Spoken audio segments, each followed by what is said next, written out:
Number 5. The Sword of Dainsleif. The Sword of Dainsleif, and hey, there's a good chance I'm pronouncing that wrong, so let me know, is among the most famous of weapons in Nordic myths, a legendary cursed sword of yore. Dainsleif was the blade of King Hogni, who was a noble king in ancient Viking stories. The Dainsleif sword was handcrafted by the dwarf Dane, who is said to be among the most skilled craftsmen in all of the realms. The name of the sword literally translates to Dane's legacy. However, the sword had been imbued with a dark, powerful magic energy. Whenever the mighty Dainsleif was drawn, it could not be sheathed until blood had coated its blade. Someone had to die to feed the thirst of blood that quelled inside the tempered steel. Not just that too, but this cursed sword must have had like a very specific hunger pang for neck blood, as the sword had to behead an enemy. Sounds like an extremely high maintenance cursed sword. Surely all blood tastes the same, right? To a sword?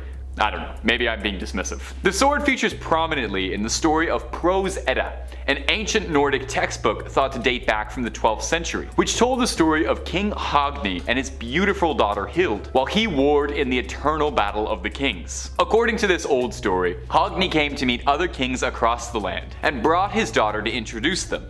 However, a jealous rival king seized his daughter and stole her away. Hogni gathered as many of his most fearsome warriors as he could to reclaim her, and sailed west in pursuit of his daughter. He found her on an island, yet her captor had attempted to persuade Hogni into making peace with him. But Hogni told him it was too late to end that. I mean, makes sense, you stole my daughter, bro. But the Dainsleif had been drawn, and it couldn't be sheathed until he'd been beheaded. The legend then goes on to state that the two men fought for 143 years. But I'm hoping they took like 2 15-minute breaks a day at least. And my ghouls and goblins, if you love the scares we put out for you, the nicest way to show thanks is to toss a little like and subscribe our way. If you're already subscribed, you're the coolest. If you're not, well, I still like you lots, but you could really win me over with a like and subscribe. Just saying, if you wanted to get on my good side. Number 4. Runes of Power. To the Vikings, runes and runic magic were a cornerstone of their culture. Runes were their language, after all, their written language. The old poem Havamal explains that Odin, the Allfather, discovered the runes when he hung himself from the world tree, Yggdrasil, in order to attain enlightenment. As he hung on the tree, blowing for 9 nights and 9 days, he found himself slowly fading away, ready to be taken away to hell, when as he was about to die, he found the runes, took them, and earned his life and bestowed them to humanity. Carving a rune into an object imbued it with a great deal of power. With the right inscriptions and the aid of a powerful seeress or sorceress, you could predict the future, protect yourself or your family from misfortune. You could even imbue a blade with powerful energy. Skyrim got that right exactly. As well, runes were said to be the key to activating conjurations, curses, and spells, but as well, runic inspirations were found to bless just everyday things. Oftentimes, they told stories within them too. Runestones were also used in Viking culture as landmarks, and the inscriptions they bore contained powerful magic within them. Take the Glavendrup stone, which contains a powerful warning to anyone who dares to move it. Listen to what it says. Ragnhildr placed this stone in memory of Ali the Pale, priest of the sanctuary, honorable thane of the retinue. Ali's sons made the monument in memory of their father, and his wife in memory of her husband, and Soti carved these runes in memory of his lord. Thor, hallow these runes. A warlock be he who damages this stone, drags it in memory of another. So this runestone's got a little curse put in place to make sure no one disturbs the slumber of Ali the Pale. Perhaps one of the most famous runestones in the world is the Björktorp runestone in Sweden. A mysterious runestone whose purpose is not fully known, but bears another frightening inscription. Listen to this one, and I gotta put a bit of a voice on for this one, you'll understand. I, master of the runes, conceal here runes of power. Incessantly plagued by maleficence, doomed to insidious death is he who breaks this monument. Do forgive me, but can you imagine me just reading that normal? Would not have worked. So we might not know what the Björktorp runestone is for, but we can say with certainty no one is willing to move it to find out what might be built on top of it, just in case runic magic is real and they don't want to experiment with dooming themselves to an insidious death plagued by malfeasance. That sounds terrible. Number 3. The Nidaros Cathedral. The Nidaros Cathedral is a popular tourist hotspot in Norway. Renowned for its beautiful architecture, it's a stunning monument to Norway's very rich history, and it's also quite known as one of the more haunted buildings in the entire country. It's located in the city center of Trondheim, named after the Trondheim Nidaros, which was the capital of Norway during the era of Vikings. In the early days, it was a humble, simple wooden chapel built to serve as the tomb of Saint Olaf, a Viking king who helped introduce Christianity to Viking culture and would be remembered as the patron saint of Norway. It was the traditional location for the consecration of new kings of Norway. Now if you're looking at this and you think, wow, what a building, that's because it took 230 years to build it, so I would hope it looks great. From the years 1070 to 1300, it was worked on round the clock. Now let's get into the most important part, and the only part we even care about this building is the ghost. I just spent so much time talking about architectural history when we could be talking about a ghost. Norway's most famous ghost is known as the monk, and he's an apparition that manifests as a medieval monk with a bloody gash along its throat, dripping onto the floor. The monk's first sighting was in 1924, and since then has become a bit of a staple of the cathedral, with countless sightings and tourists reporting hearing, seeing, or feeling the monk around the cathedral. The first sighting was from a bishop's wife during service, and she claims that she saw the monk standing behind the congregation with bright glowing blue eyes. She said his face was sharp and glowing, and when he raised his hand that blood started to pour from his throat. The priest who was tending to the service at the time claims that while he was speaking, he felt an unspeakable pain in his throat, as if something was lodged in it. Ugh. Number 2.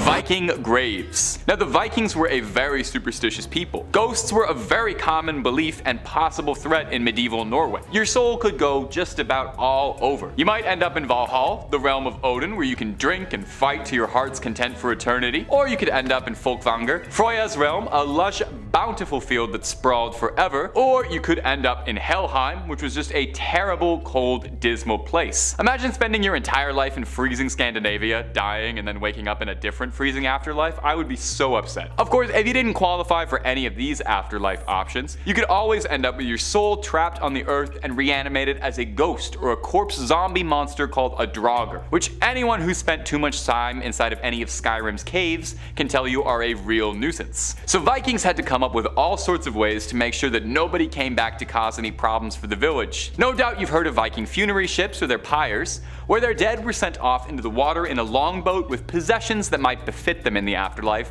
and then lit ablaze with an arrow. But oftentimes, that was more for higher caste members of society. Other burials were traditional, but the body was kept in the home for a few days to prepare. The Vikings took all sorts of fun precautions to make sure they wouldn't have a Draugr on their hands. The head was wrapped in bandages. Oftentimes the feet would be bound or sewn together, or even needles would be placed into the feet to make sure just in case they came back to life they wouldn't be able to walk. Corpses were brought into houses feet first because they believed the spirit of the person would not be able to see where they were being taken for burial and thus unable to find their way back home. If they had the time too, Vikings would build something really fun called a corpse door, an opening they built into a home which was bricked up, and when the burial was ready would be smashed through and the dead would be carried through this feet first. The belief was that the reanimated could only enter their home from the way they had left, so if there was no corpse door anymore, the Draugr wouldn't be able to get in and it would just sort of paw at the door like a sad cat. Honestly, the logic is there. This one makes complete sense to me. And number 1,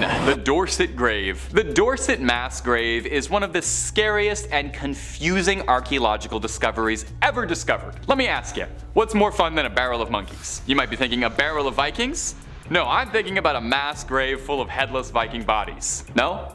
Okay, well you and I find different things very fun, I suppose. Way back, all the way back in 2008, a group of archaeologists were on a fairly routine digging operation in Dorset, a quaint little seaside town in England. They were supervising a digging operation to improve local roads and were on set to see if there was anything of note to find. You know, maybe an old coin or an arrowhead. And for the first few days of the job, nothing noteworthy was really coming up until they came across the mass pile of 54 entangled Viking corpses, all missing their heads. I guess that was kind of noteworthy. If it was just a bunch of headless Viking bodies, that would be one thing, but the mass grave was just riddled in confusing details. Their skulls were missing, but as well, their rib cages, arm, and leg bones were all scattered around, surrounded by discarded teeth. There were no clothes or weaponry to be found at all. So what in Odin's name happened here, because absolutely nothing I can imagine is pleasant. My first thought is that this was some sort of insane Event Horizon-esque scenario where a bunch of Vikings opened up a portal portal to hell and had a blood party. The teeth found around the grave had all been filed down neatly as if a craftsman had done it. Now it goes without saying that, Viking dental surgery was not going to be a painless process, meaning this had to be excruciating, suggesting it was either done by a very careful tormentor or it was done to themselves to intimidate opponents by showing how gritty and fierce they are. Could not tell you which one is better. Now, as good as my theory about a bunch of Vikings opening up a Hellraiser scenario or something is, archaeologists had some different ideas. They theorized that looking at the wounds on the ribs and the torso, that they were very surgical blows, which isn't really what you'd expect from a rabid Viking brawl. The archaeologists thought that these men were either offered up as part of a horrifying sadistic ritual, or it was a big time mass sentencing where everybody was rounded up and sentenced to death. Explains too where all the weapons and gear had gone, as these men had been brought here and then left there for a very, very long time. Anyone else feel like that also kind of sounds like it might be the world's most terrifying puzzle to try and put together, trying to figure out where all those bones go? Maybe just me? Maybe I've been working on this channel too long and my sense of humor has been changed permanently. Coming in at number 5 we have Mummy. Many years ago the Princess of Amun-Ra was laid to rest in an ornate wooden coffin and buried deep in the vault on the banks of the Nile. Years later in the 1890s, 4 rich young Englishmen visited the excavation site. They were invited to buy the mummy case containing the remains of the princess. They took the coffin back to their hotel ready to transport it onward. A few hours into the night he was seen walking out into the desert. He was never seen again. The next day one of the 3 remaining men was accidentally shot.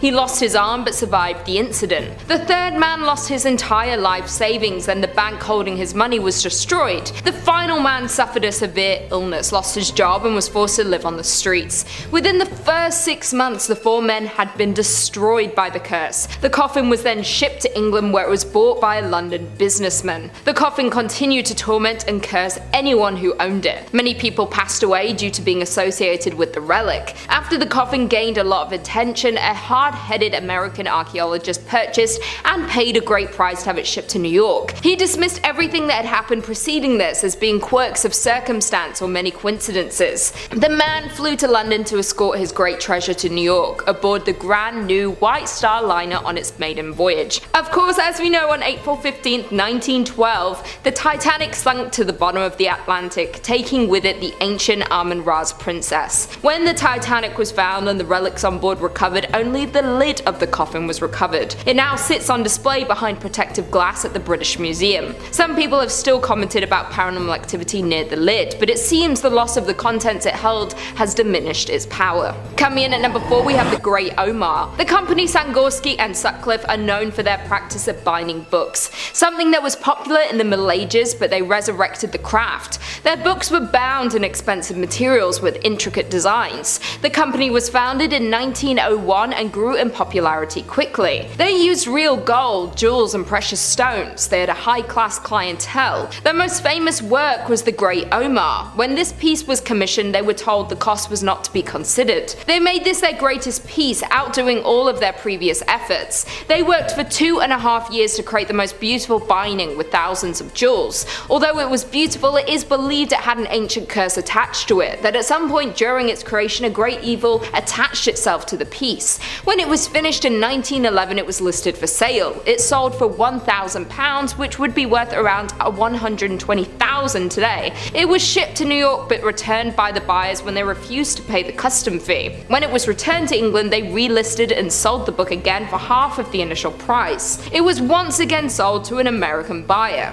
They had the book scheduled to ship but the transport left without the book on board. They scrambled to find the next available way to get the book to the buyer. It was placed aboard the luxury liner, the Titanic. The book was never recovered from the wreckage of the Titanic. This was only the beginning of the misfortune for the book's creators. Just a few weeks later, Sangorsky drowned trying to save a drowning woman. They did recreate the book, but once again it was destroyed during the London bombings of World War II. Coming in at number 3 we have Love Letter. Many things were recovered from the Titanic that told the story of the people on board and the events leading up to the devastating collision. Richard Geddes, one of the ship's stewards, had left his wife behind in England to work on the ship. Many of the stewards wrote letters to their family while at sea. Unfortunately, Richard was one of the unlucky 1,500 passengers left on the ship when it sank to the bottom of the ocean. Most of the letters are your typical letters to loved ones, but this one contained details of what others now see as a bad omen. Something happened within the first days of the voyage that may have indicated that the trip was doomed from the very start. The letter details a close call collision the Titanic had with a smaller ship, the SS City of New York. The two vessels came within a couple of feet of one another as the Titanic left the docks. The suction from the propellers of the Titanic caused the City of New York's ropes to snap. This released the boat, causing a new collision that the captain avoided. Some say if they had collided, maybe it would have saved their lives. The delay might have made them days or even hours late when crossing the iceberg, and even a few seconds difference can change everything. The rest of the letter is saddening to read, with the seaman telling his wife that she did not need to worry, he was safe and would be home soon. He explained the Titanic felt like a sturdy ship and there would be no issues going forward. Yikes. Well, it was cursed from the beginning when they called it the unsinkable ship. Coming in at number 2, we have the pocket watch. A pocket watch that had belonged to John Chapman was recovered from the wreckage. He was traveling with his wife Sarah. It might seem like an old rusty watch that had been lying at the bottom of the ocean, but there was something strange about it that no one had been able to figure out since it was found. The story of John and his wife was a tragic one. They had been at a party with some of the first class guests on the night the ship sank. At some point in the night they got separated when the ship hit the iceberg. His wife Sarah was with the other wives from the party and they got taken to one of the lifeboats. Sarah soon realized that she would have to go alone, that John would not find her here, and even if he did, he may not be allowed to enter the boat. She made the decision and told the other women, if John can't go, I won't go either. She got off the boat to find her husband. It is not known if she ever did find him before the boat sank. John's body was recovered, but Sarah was never found. It's believed that he had his watch on him during the time that the ship sank, but the watch froze in time. It is still frozen to this day. The watch stopped ticking the moment the iceberg hit the ship. The curious thing about this is that the first impact was not the worst. The shock should not have been so large as to disrupt something as small as a pocket watch. Many have found this to be interesting. Why did the time stop at that moment? This is not the only curious thing about the watch. Since it was bought at an auction, the owner had reported some paranormal activity. They have claimed to have heard a voice coming from within their walls. It's unclear to them what it says, but it sounds distressful. Could it be the spirit of John looking for his lost love Sarah? And finally, in at number 1 we have the Heart of the Ocean. We all know the story of the Heart of the Ocean from the film, but the real story is much different. It still tells the story of romance and tragedy. Some believe that the real necklace was cursed and may have been the cause for the tragic events of the sinking ship. The story starts with Kate, who might have been the inspiration for the character Rose in the blockbuster film. Kate was having an affair with a married man named Henry Morley. Henry wanted to be with Kate, but it would not have been wise to leave his wife and live with Kate in their current home. He decided that they would run away together. He decided that they would start a new life under new names. They decided to secretly board the Titanic under fake names and begin their new lives. The pair met when she began working in a sweet shop. It was said he secretly made plans to leave with his lover and even sold a couple of his stores. He kept his running away a secret from everyone except his brother, who drove them to the boat. In the months running up to them sailing, he had a necklace commissioned to give Kate after they boarded the ship. It is rumored that his wife may have found out about the plan, keeping it to herself but somehow cursing the couple. Some believe it was her anger that cursed the necklace so that their new life would never be. They boarded the ship and he gifted Kate the necklace. They looked forward to starting their new life together. When the boat began to sink, Kate was put into a lifeboat along with the other women and children. Henry did not want her to go. He clung to her, but the sailors threw her in the boat. Henry's body was never recovered. Kate spent a few months in New York after she was rescued. She was planning to start her new life under the names he had chosen. It was when she realized that she was pregnant that she felt the need to go home. Kate could never tell her child about her father Henry as she found it too painful. She was later admitted to an asylum, unable to deal with the event and trauma of the Titanic. Many believe the Heart of the Ocean is responsible for destroying not only the lives of these lovers but of everyone who was on board the Titanic. Number 5 on this list is the Hope Diamond. The Hope Diamond is one of the most famous jewels in the history of the world. Its exceptional size and beauty are practically unparalleled. It is 45.52 carats and gives off a beautiful blue hue when it is hit by the light, truly a marvel from the world. This diamond is said to be worth anywhere from 200 to 350 million American dollars. To put that in perspective, if you had this diamond, you could buy your own Hawaiian private island in exchange for it. The earliest records of the diamond go all the way back to 1666 when a French gem merchant purchased it. Since then, it has changed hands many times, ending up in the hands of some royalty and eventually making its way to the National Museum of Natural History in Washington, D.C., where it resides today. This diamond may be the most beautiful stone on the entire planet, but one should be careful with it because it's said to hold a curse. Over the years that this diamond has been in circulation, many tragedies have befallen befallen the owners of this stone. An article written by Christy Puchko writes, "Some believe it is cursed, with a whole mythology claiming that great misfortune and misery will befall any who dares to wear the 45.52 carat diamond. Rumored victims of the diamond have suffered disgrace, divorce, suicide, imprisonment, torture, financial ruin, lynching, or decapitation. One was even said to have been ripped apart by dogs and another by a French mob. If these stories are true, then it's no wonder why the legend of a curse has circulated around this diamond. So with all that being said, I want to ask you guys, if somebody offered you this diamond, do you take the risk? On one hand, you could be the owner and the bearer of potentially the most sought after rock on the planet, but on the other hand, you might just be a very expensive dog treat. Let me know what you got down below. Diamond or no diamond?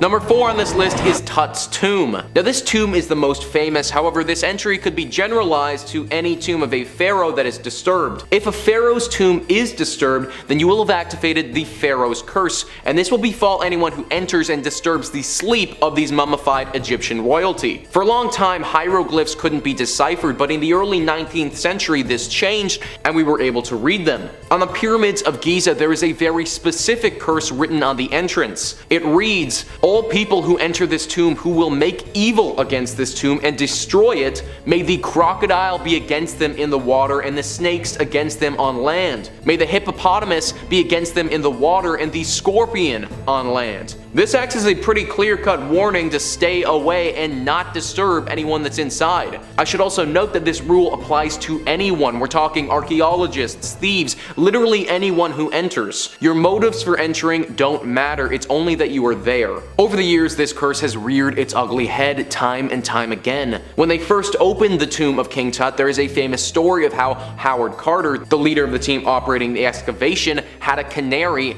and when it entered the tomb, died at the hands of a cobra. 2 weeks later, the person who financed the whole operation, Lord Carnarvon, was bit by a mosquito and died due to a horrible infection. These are two of the most famous examples, but for centuries, bad luck, sudden illness, and death have been tied to these ancient tombs. Another one of the pharaoh's tombs warns, "They that shall break the seal of this tomb shall meet death by a disease that no doctor can diagnose." I'd say that that's just about as clear-cut as curses come these days. Number 3 on this list is James Dean's Little Bastard. Now I'm certainly stretching the definition of ancient history on this one because this story actually takes place in the 50s, but with the amount of lore that surrounds it, I wanted to include it in this video.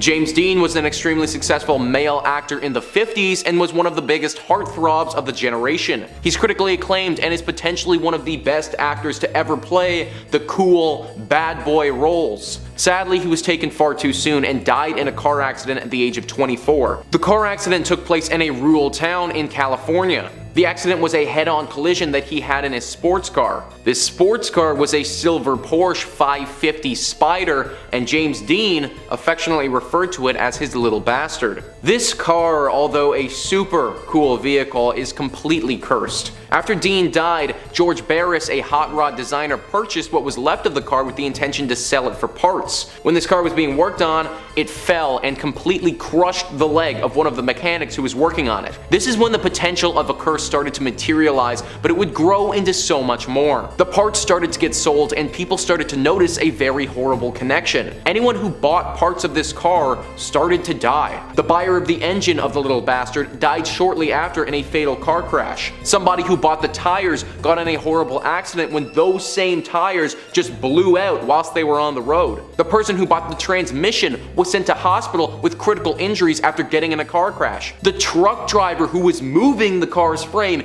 he got in a horrible accident and he was killed. The amount of death and tragedy that ensued from this car is truly uncanny. The frame of the car that the truck driver was transporting was eventually stolen, and to this day, we don't know where it is. I hope whoever stole it though at least had the foresight not to ever drive with it, because the consequences could be dire. Number 2 on this list is the Bassano vase.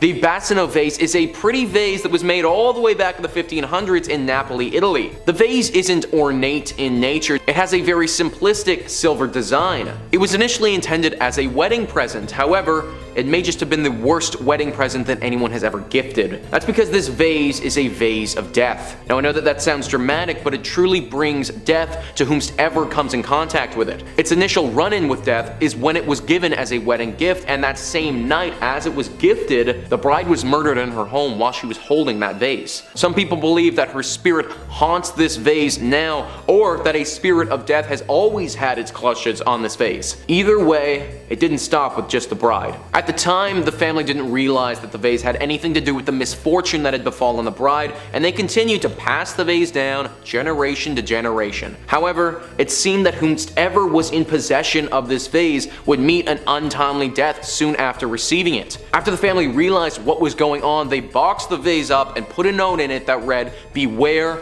this vase brings death." The vase was auctioned off in 1998 though, and the note wasn't included. It sold for $2,250 and it was the worst purchase the buyer ever made. 3 months after buying it, they died. Then 3 more deaths of the following owners were linked to this vase until finally the original family who auctioned it off in the first place demanded that the police take it away. Since then, no one has heard anything from it, which is probably the best thing for everyone. Number 1 on this list is the Crying Boy painting. Once again, stretching the term ancient here a little bit, but it ties into World War II, so I feel like it should be counted. Giovanni Bragolini was a Spanish artist who was famously credited with making a series of paintings of crying children. He made these in the early 1950s and they were meant to symbolize all of the poor children who became orphans due to the brutal fighting in World War II. His initial market was tourists, however these paintings, they started to really take off in Europe and a lot of British families grew fond of them. For years they were nothing more than just a painting until in 1985 when the curse of the crying boy hit the mainstream. Ron and Mary lost their home from a kitchen fire. Even though their entire livelihood burned to the ground, the painting of the crying boy that they had, it lived on. It was the one item to survive from the fire. Ron's brother Peter was a fireman and he said that this wasn't the first time that he saw this. In fact, he believed that he had witnessed the same phenomenon 50 times before. It was then believed that not only were these paintings immune to fire, but the owning of them would inevitably cause a fire in the first place. Mass hysteria ensued and legends started to come out of everywhere in regards to these paintings. People claimed that it caused their family members to die or that it was cursed with the soul of the children it depicted. Either way, this reached unparalleled levels and finally a newspaper, The Sun, said that if people were to ship them their copies of these paintings, they would dispose of them. Over 2,500 copies were sent to this newspaper and they burned all of them in a massive fire. I don't know if it really was the paintings causing these fires or if they were cursed, but chalking it up to a coincidence seems a little bit too good to be true to me. Starting off this countdown, we have the haunted Dybbuk box. Dybbuk boxes are known to contain a malicious spirit that can and will possess you. In Jewish mythology, a Dybbuk is a malicious spirit that is said to be a disturbed soul of a deceased person. So basically, you don't want to be fooling around with these spirits or boxes. But of course, eBay has many listed for sale on there. Let's take a look at this one particular box. The seller said that he got the box off of an elderly man in South Carolina. In fact, he apparently collects Dybbuk boxes. Anyways, his collection was getting so big that he put it in his crawl space. After doing so, he said it sounded like someone was moving quickly underneath his house. Every day at 3 a.m. he would hear this terrifying noise. Whenever he goes down to check on the box, he feels a cool, heavy air surrounding it.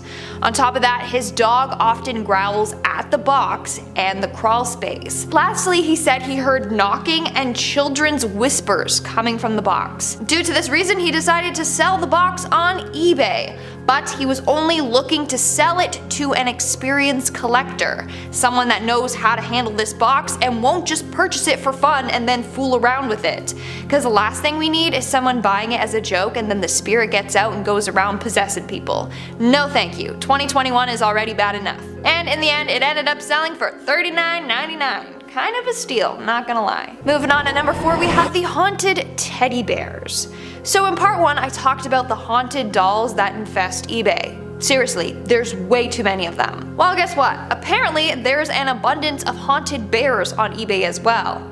Isn't that great? This first bear is apparently haunted by a little blonde boy named Oliver. Oliver likes to move the teddy bear around, so you might set it down in one place and in the morning it could be in a completely different place. The seller even apparently used an Ouija board to contact the spirit possessing the bear. That's when they learned that the boy possessing it was named Oliver and that he is shy, playful, but also scared. Apparently, according to Oliver, he got the bear for his 10th birthday as a gift. But soon his parents were like, whoa, that bear is possessed, we need to get rid of it. Then whatever was possessing the bear originally ended up killing Oliver, and then Oliver got latched onto the bear. What a freaking messed up story. Another haunted bear is this one. It can be bought for only 16 pounds, but it's possessed by a little girl named Sarah. According to the paranormal investigator and collector who once owned this bear, Sarah went missing from an adventure playground one day and was never found. Later, it was discovered that Sarah's mom was using this bear to speak to her dead daughter. The seller of this bear also went on to say that Sarah likes to communicate through EVP, and on a number of occasions she has moved the bear, especially on April 28th, the anniversary of her death. That's when the paranormal activity is most active. In our third spot today, we have the haunted tap shoes. Imagine you're drifting off to sleep when all of a sudden you hear something tapping on the floor beneath you. I'd be terrified and I wouldn't be able to fall back to sleep after that. Well, that's exactly what happened to the person that discovered these haunted tap shoes. According to the seller, the shoes were in a nursery closet in their late aunt's estate. When they first were exploring the estate, they heard knocking coming from inside the closet. They opened it up and boom, that's where the shoes were. They then took them home. First off, why? Second off, why? Anyways, they did, and that's when they heard the shoes tap dancing in the middle of the night.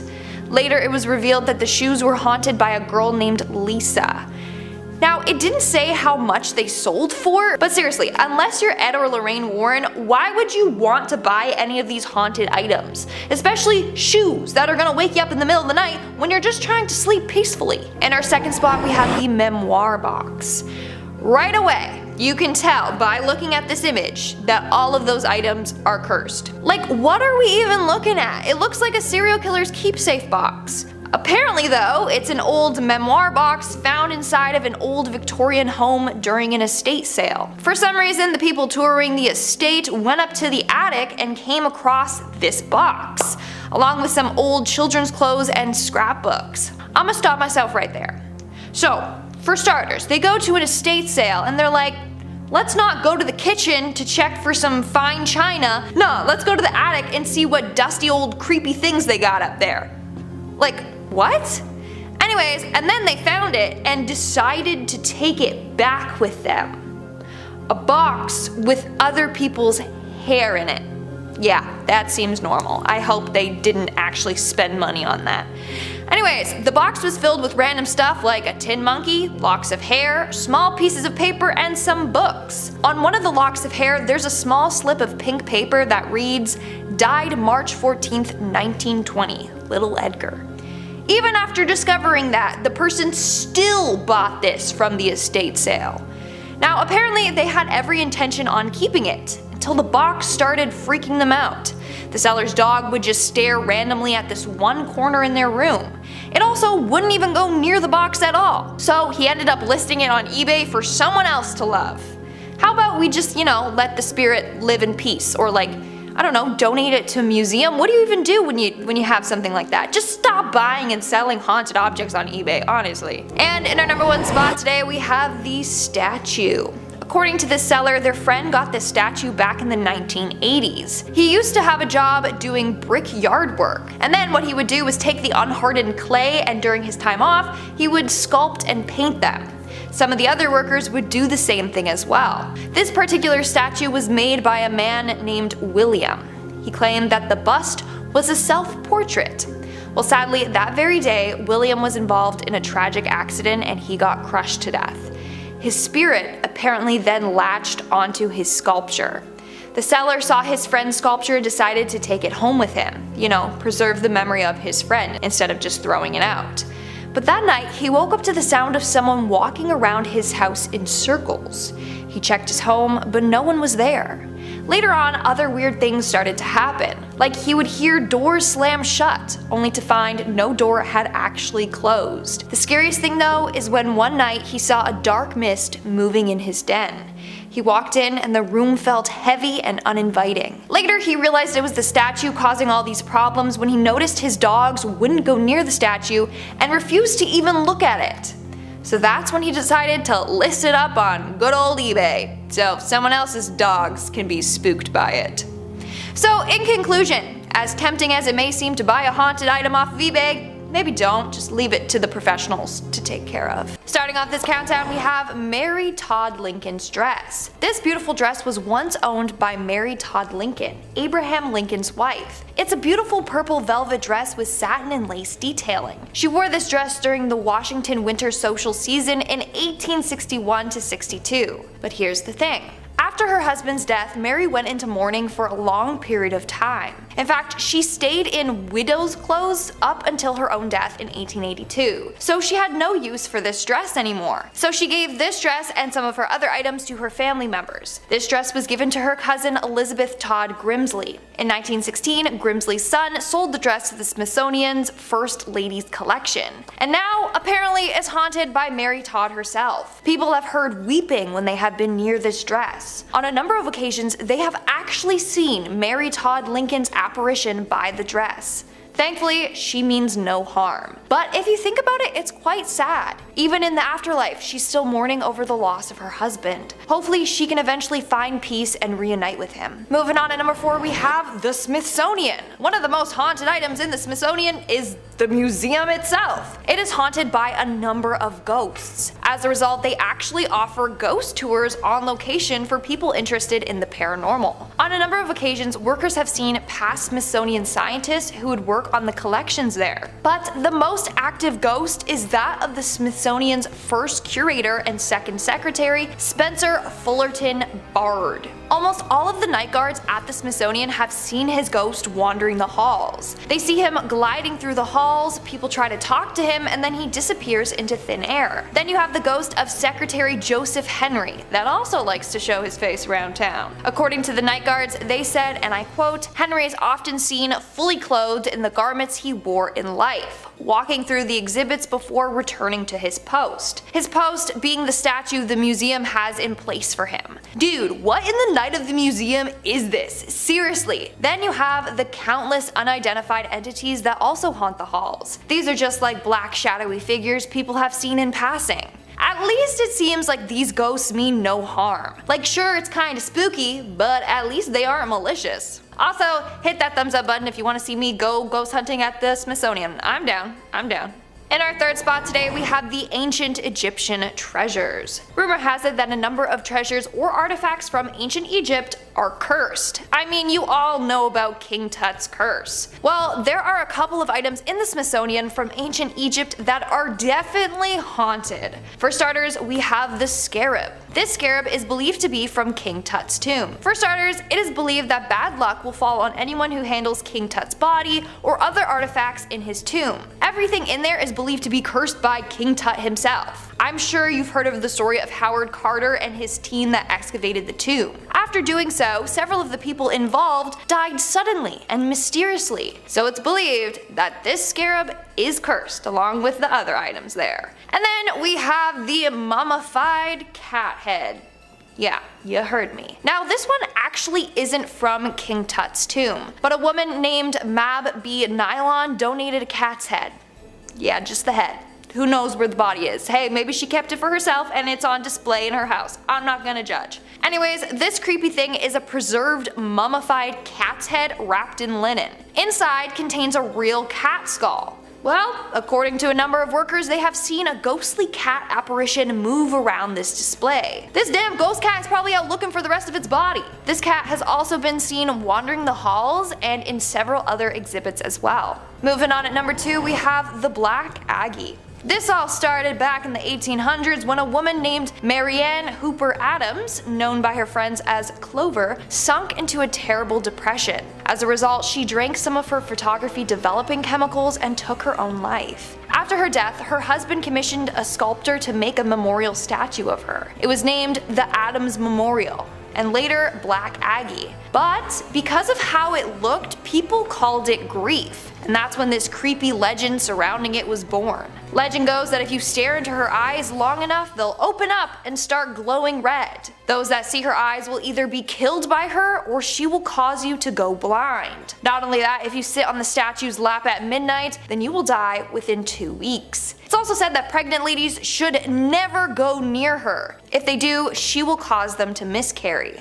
Of course, this is just a creepy legend, right? Well, supposedly there's real life stories of this haunted statue taking people's lives. One man put a cigarette out on the statue's hand and he was later found dead with a gunshot wound to the head. Another man was found dead at the foot of the statue and no one knows his cause of death. Now, you may be wondering how the statue got to the Smithsonian. Well, because of the legend, a lot of people were breaking into the cemetery at night to visit it, and it was often vandalized. So the family donated it to the museum where it remains to this day. And in our number 1 spot today, we have the Hope Diamond. This is a very beautiful diamond from India, but here's the thing. It was stolen from India, and then a curse was placed on it. Back in 1792, the Hope Diamond was part of a Hindu statue. It was one of the idol's eyes. And then somebody went in and took the 115-carat diamond out. Upon discovering that the diamond was stolen, priests put a curse on it. The curse was said to affect anyone that put their greedy little paws on it, which turned out to be a lot of people over the years. And guess what? Bad luck befell to every single one of its owners. It's said that the man who stole the diamond shortly came down with a raging fever and died shortly after. Legend continues on saying that his body was ravaged by wolves. Continuing on, King Louis XIV bought the stone and had it recut in 1673. He died of gangrene, and all his legitimate kids died early on in life. Then we have Marie Antoinette. Apparently she wore it as well. And we all know how bad things ended for her. Another story involved an heiress named Evelyn Walsh McLean. She bought the Hope Diamond and everyone around her started to die mysteriously. First it was her mother-in-law, then her son, then her husband left her and later died in a mental hospital, and then her daughter. She later sold the diamond to get rid of this curse. That's not even half the people affected by this diamond, like the list goes on and on. Now the haunted diamond is on display at the Smithsonian. Hopefully no one will ever try to steal it because we don't need to relive its curse over again. Coming in number 5, a tiny hand. Mind you, this 5-fingered appendage doesn't truly belong to anyone. Rest assured, there is no petite individual walking around up there with a stub starting at their wrist. Or is there? Well, we haven't found any creatures with 5 fingers a side made of bronze yet, so as of right now this hand is totally its own thing. However, there's a lot to be gleaned from its existence. Plus, it was found in a titular, mysterious location and probably has some sort of magic imbued within. Could be cool, could be dangerous. That always seems to be the risk while working with the paranormal, eh? There are a few theories concerning the hand, none of which seem to imply a lack of bloodshed. Quite the opposite it seems. Lots and lots of bloodshed associated with the tiny bronze figurine. Makes sense, doesn't it? The metallic piece was picked up in the ancient Roman fortress of Vindolanda in England. If we know anything about the Romans, is that they were peaceful, conflict-avoiding people. Just a little joke for you folks at home. Really though, there's not much likelihood that this hand was left behind for any reason other than the killing of many.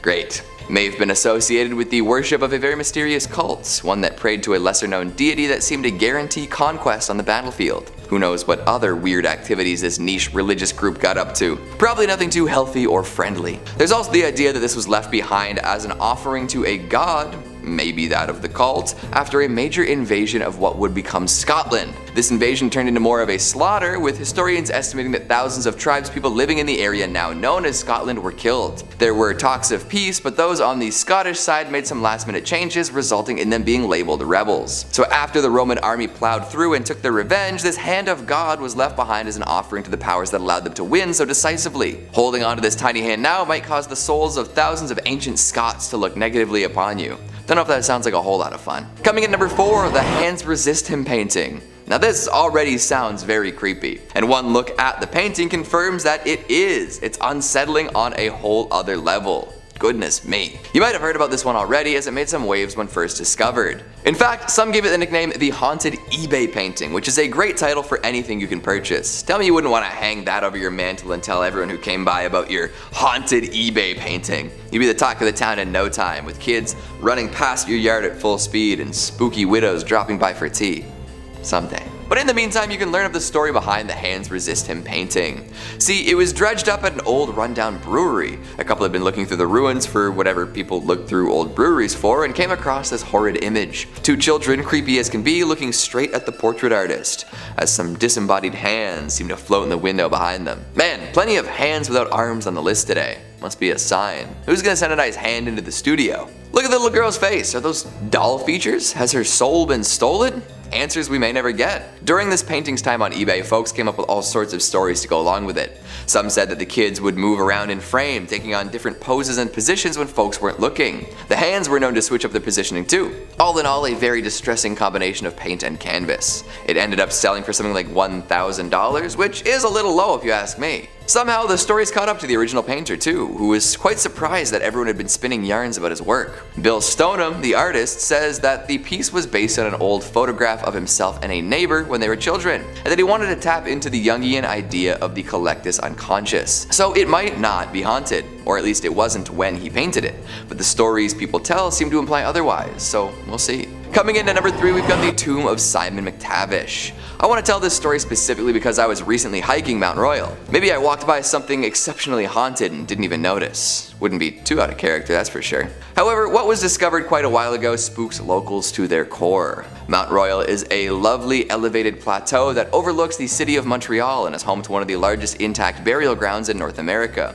Plenty of haunted potential here, but there's one ghost in particular that really grabs people's attentions, and it's the ghost of one Simon McTavish. A fur baron with a short temper, McTavish wasn't exactly well liked. He was overseeing the construction of his magnificent castle and he suddenly died and was placed in a lavish tomb. His ghost stuck around though, spooking his neighbors plenty. So they did what any rational group of people would do and collapsed his castle to bury the tomb. Years later though, archaeologists rediscovered this buried tomb and now folks believe that his ghost is free once more, zipping along the mountainside. Coming in at number 2, we've got the Haunted Child Spirit Doll. Haunted dolls are so in right now, eh? What other cursed item warrants an entire movie series complete with merchandise, books, and a totally redesigned Annabelle? This one isn't nearly as famous as Robert the Doll or the aforementioned Conjuring spin-off though. However, that doesn't make it any less haunted or any less scary. Back when buying all sorts of supposedly haunted items on eBay was all the rage, this doll caught a whole bunch of eyes and garnered plenty of attention.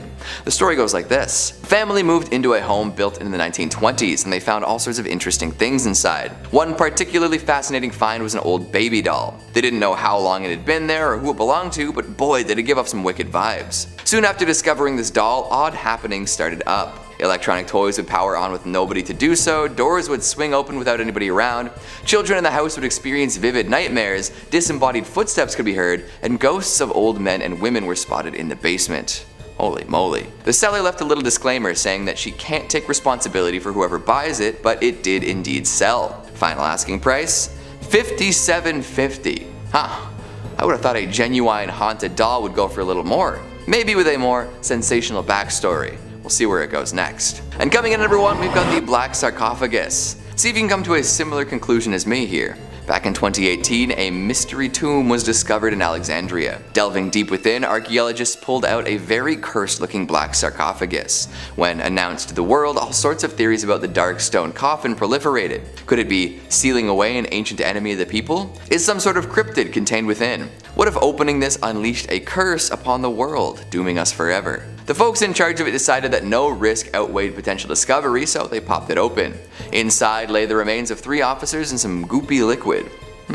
Maybe not so bad. But I lean towards that curse more than anything else. Why would the sarcophagus be the color of classical evil if not to contain said evil? What world-ending curse could have popped out? Well, it might have been a spell that awakens some horrible beast, still regaining its strength. Or maybe it brainwashes some powerful people, instilling eldritch knowledge and a hatred of humanity in them.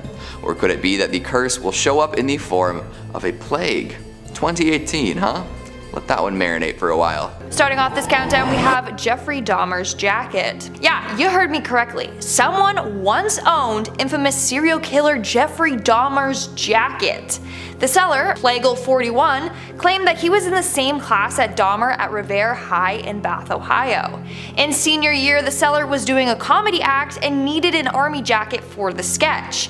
They didn't have one, but Jeffrey was like, "Oh, hold up, I got one," and went to his car and returned with the jacket in hand. The seller used it for the performance, and after the show, Jeffrey said for him just to keep the jacket. Kinda makes me wonder, was that for sure Jeffrey's jacket, or was it one of his many victims' jacket? Like, why was he so willing to give it away? Probably because it was evidence linking him to one of his victims, so he was like, "Nah, you keep it." I mean, I'm just stretching here, but you never know. Anyways, the seller was cleaning up his family's home when he found the jacket in one of the bins.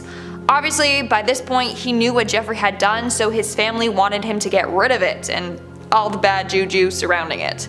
In the end, this jacket ended up selling for $150. In our fourth spot, we have the haunted dolls. I swear, there is a whole section on eBay just for haunted dolls. It's insane.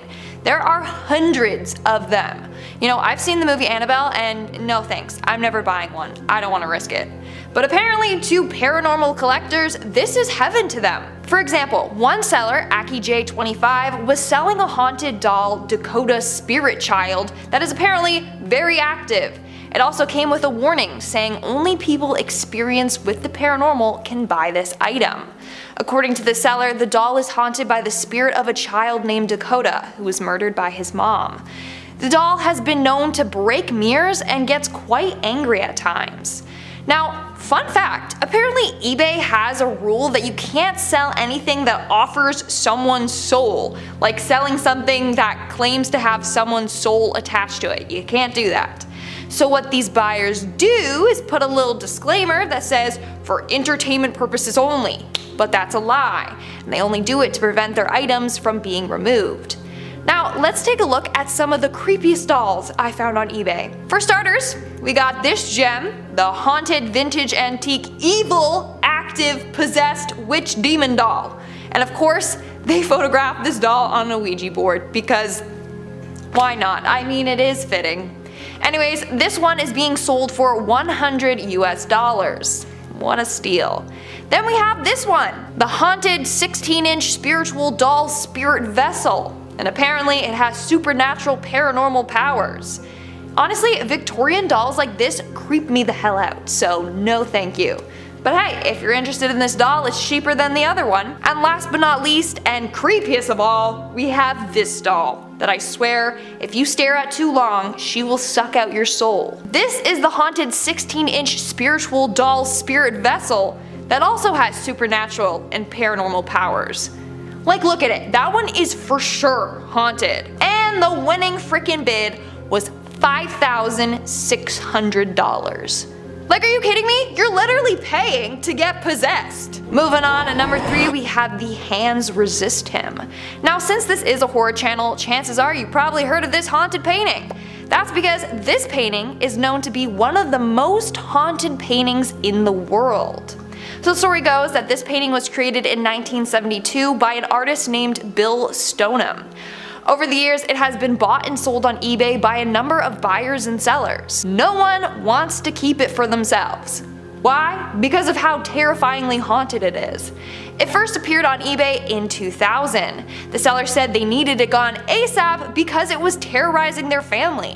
The seller went on to say that their daughter was most affected by it. Their daughter said that the boy and the doll in the picture would fight each other at night, whatever that means. But they also got eerie vibes around the painting, so they set up a motion sensing camera for 3 nights just monitoring the painting. The camera captured the boy leaving the freaking painting, or so they claim. So she sold it. The next seller said the painting made them feel ill or dizzy whenever they were around it. So they sold it. The next seller said they heard an exorcist type voice after viewing the painting. They sold it, and so on, you get it. But it seems as if children are most affected by the painting, and it will haunt them in their dreams. As a result, no one wants to own it. Nowadays, it's displayed in an art gallery in Beverly Hills. Moving on, at number 2, we have the haunted doll carriage. This next story is gonna give you the creeps. Plus, it happened a couple months ago, so it's really recent. Basically, a family in Brandon, Missouri was gifted an antique doll carriage for their daughter for Christmas.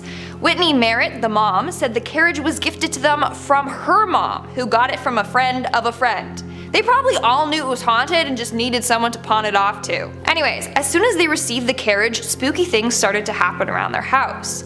It started with the knocking. Every so often they would hear creepy knocking on their walls. One night it got so bad they literally thought someone was in their attic walking around. But when they got up there, the knocking stopped and no one was there. This lasted for a week. The second week is when the paranormal activity picked up. They would wake up in the middle of the night to sounds of stuff being knocked over. When they investigated, they found shattered mugs all in their kitchen. This entity broke several mugs in the family's home. They even would slam dishes in the sink. The third week is when it got the worst. That's when Whitney actually saw the spirit that was attached to the carriage. She was chillin' when she saw a person walk past the door and into the kitchen. She turned quickly and the entity disappeared. Now, they never knew what was haunting them until they realized that the paranormal activity started as soon as they received that damn carriage. So they were like, F that, and they took it and they stuck it outside, and guess what? The paranormal activity stopped. That's when they decided to list it on eBay. When she did, someone came forward and told her the backstory of the carriage. Apparently, the carriage was once owned by a woman whose husband died in a motorcycle accident, and it's thought that his spirit is the one that's attached to it. Whitney strongly believes that that's the entity she saw in her kitchen.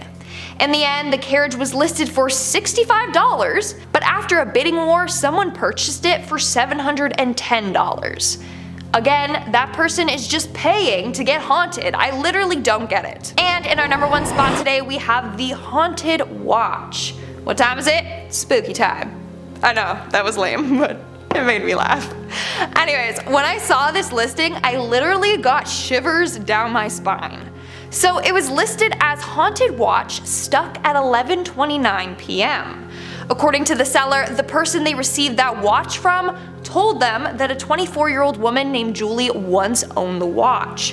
One day she was headed out for a run, so she took the watch off and placed it on her nightstand. But Julie never returned home. She ended up getting kidnapped while on her run. The man that kidnapped her ended up killing her at 11:29 p.m. The exact same time that that watch is now stuck at.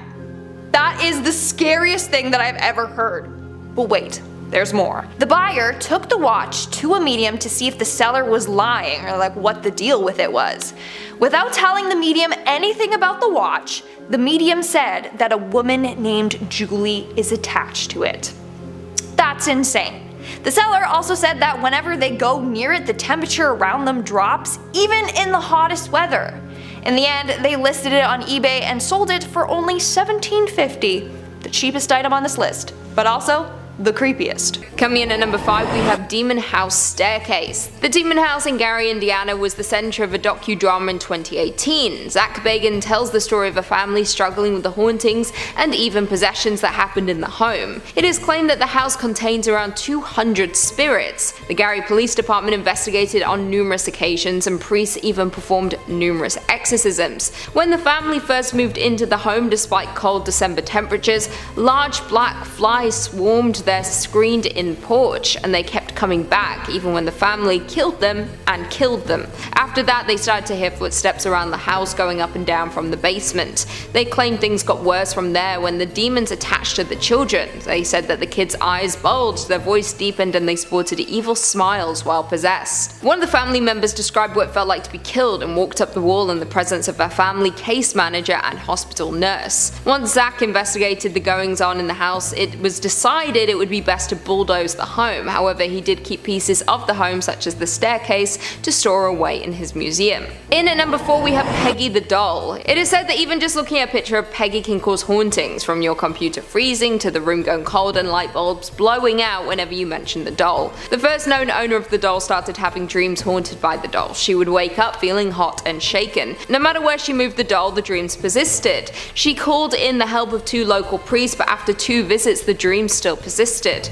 After suffering a fever and hallucinations, hallucinations, she sought help from the Haunted Doll Museum. Their team then set out to get to the bottom of these hauntings. They came to the conclusion that the woman had been possessed by the spirit of a woman born in 1946 in London, who died of a chest condition, possibly asthma. They had psychic mediums study the doll, and they all concluded Peggy was restless, frustrated, and previously persecuted, possibly with ties to the Holocaust. Peggy was on display for some time with the Haunted Doll Museum, and there were further reports of her coming to people in their dreams. She was since purchased by the Zach Bagans Haunted Museum in Vegas, where she is currently locked away in a display. Coming in at number 3, the Mummy's Curse. Technically, the Mummy's Curse is not on the actual mummy, but on the lid that once held her. It is unknown who was once held within it, but it was a woman of a high status from the 21st or 22nd dynasty, 950 to 900 BC. The curse has a few stories attached to it, and some even think that she caused the disaster of the Titanic. This mysterious mummy was found at Thebes in the late 1800s.